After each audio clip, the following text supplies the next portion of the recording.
The famous French Emperor Napoleon was buried without his heart.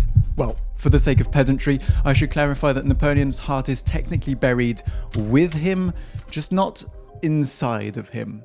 See, Napoleon's heart and stomach are both in separate containers, two hermetically sealed silver vases filled with wine. So, why is that? It's 1821 on the remote island of St. Helena, and the man who once dominated most of Europe is dying at the age of 51. He's convinced that the stomach cancer which took his father from him is now going to kill him too. In his final days, Napoleon refused most medication. The only thing that doctors managed to get into him was a dose of mercury chloride, which they diluted in a glass of water. The next day, Napoleon was dead. Experts still argue to this day over whether he died of pathological causes or if he was deliberately poisoned. But what of his heart in all of this? Well, during his autopsy, which was performed by his personal physician, François Antomarchi, with British doctors present, Napoleon's heart and stomach were both removed. Reportedly, his heart was meant to be sent to his wife, Marie-Louise, though there's no written records to prove that this is what Napoleon wanted.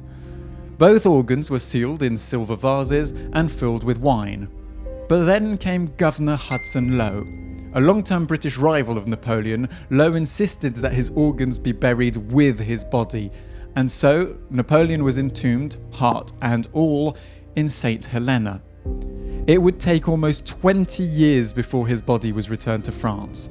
The British, whose authority Napoleon had constantly undermined, continually opposed his repatriation. But finally, 19 years later in 1840, the French brought his body back to Paris in a grand return called the Retour des Cendres, or the Return of the Ashes in English.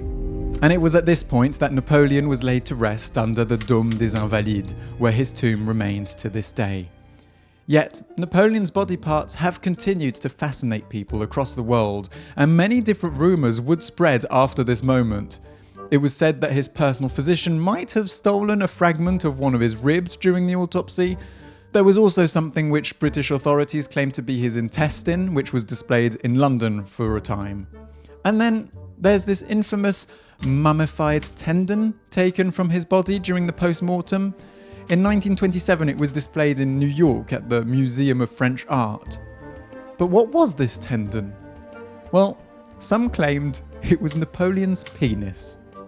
Thank you for watching this episode of In a Nutshell. All of the research for this podcast was conducted by Juliette Portala. Remember to subscribe for more.